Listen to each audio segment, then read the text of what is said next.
Las representaciones de los meses de Augsburg es un gran testimonio del siglo XVI. La fiesta y el placer están en primer plano y después se pueden ver los cambios por las guerras en los campesinos. En las imágenes del invierno, de enero a marzo, se puede ver el banquete de enero y una representación de un torneo en febrero y marzo. En las imágenes de la primavera, enero a junio, se ve la actividad al aire libre. En las de verano, de julio a septiembre, se puede ver la llegada de la cosecha y el comercio. Finalmente, en otoño, de octubre a diciembre, la vida del mercado. Yo voy a hablar de dos elementos en el Sacro Imperio Romano. Uno de ellos son las armaduras. Una armadura completa consta de numerosas piezas, habiendo llegado a reunirse hasta el número de 250 en un solo combatiente, con el peso de unos 25 a 30 kilogramos, distribuidas en los 4 grupos de cabeza, tronco y extremidades superiores e inferiores. La armadura de placas de acero empezó a usarse en el siglo XIV y alcanzó toda su perfección a finales del siglo XV, transformándose a mediados del siglo XVI en una vestidura de gala para el guerrero. Asimismo, hubo también armaduras para los caballos, por lo menos desde el siglo XII. Asimismo, había tipos diferentes de armaduras, como son las de trinchera, de tonelete, maximilianas, normandas y para perros.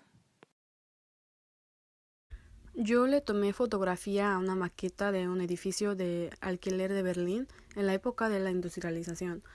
Estos edificios se caracterizaban para rentárselos a trabajadores industriales con condiciones muy malas, porque varios miembros de una casa vivían ahí y compartían sus camas, hasta el punto de rentar sus camas por horas porque no podían pagar una renta.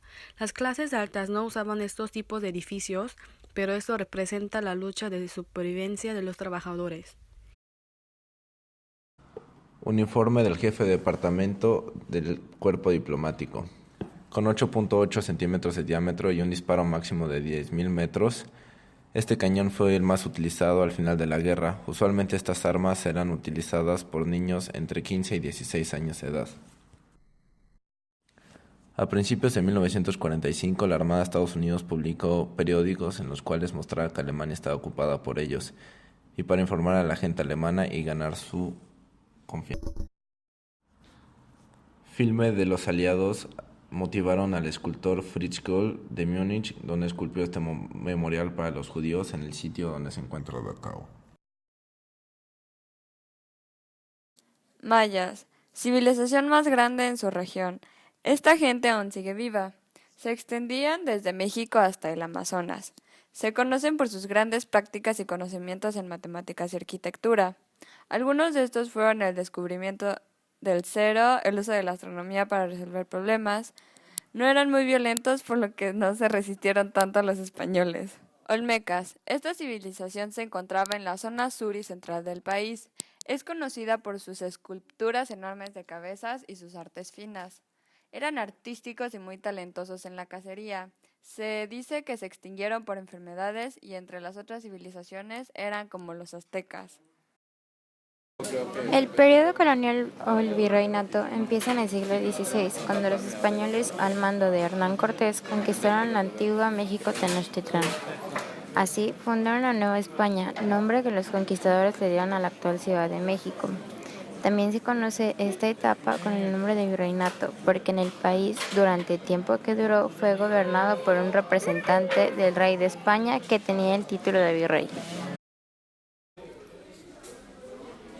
El Estado mexicano está compuesto por su territorio, población y gobierno. La población son todos los habitantes que ocupan el territorio mexicano y el gobierno selecciona funcionarios que han sido elegidos por el pueblo para hacer cumplir las leyes y sancionar a quienes las violen.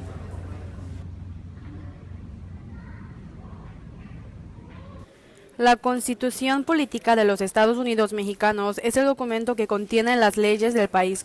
Fue creada en 1917 para que todos los mexicanos tuvieran libertad, educación e incluye otros derechos sociales. La división de poder se divide en 3 partes: el ejecutivo, legislativo y judicial, sin cantar del bienestar y control de la ciudadanía. Esto significa que como pueblo tenemos el derecho de exigir al gobierno que respete nuestras garantías individuales y sociales. La Revolución Mexicana empezó en 1910 con el levantamiento del pueblo mexicano sobre la dictadura del dictador Porfirio Díaz. Su dictadura duró 36 años y la revolución terminó en 1917. En un periodo de 9 años tuvimos más de 9 presidentes, lo cual significa que México vivió una época de mucha incertidumbre política.